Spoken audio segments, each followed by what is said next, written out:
5 August ছাত্র জনতার গণ অভ্যুত্থানের পর দেশ ছাড়েন আওয়ামী লীগ সভানেত্রী শেখ হাসিনা। এরপর থেকেই তোড়জোড় শুরু হয় নতুন সরকার গঠন নিয়ে। এই সরকারের প্রধান হিসেবে নোবেলজয়ী অর্থনীতিবিদ ডক্টর মোহাম্মদ ইউনূসের নাম প্রস্তাব করে বৈষম্য বিরোধী ছাত্র আন্দোলনের সমন্বয়করা। সেই প্রস্তাব অনুযায়ী ডক্টর মোহাম্মদ ইউনূসকে প্রধান করে 17 সদস্যের উপদেষ্টা পরিষদ গঠনের প্রক্রিয়া চলছে।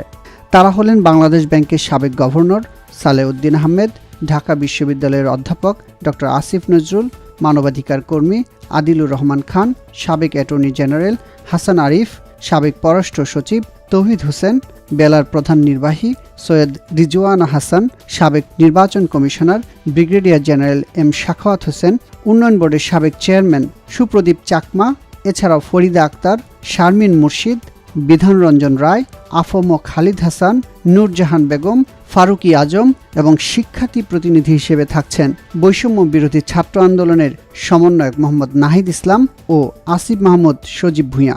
বৃহস্পতিবার রাত 9টায় বঙ্গভবনে তারা শপথ নেবেন।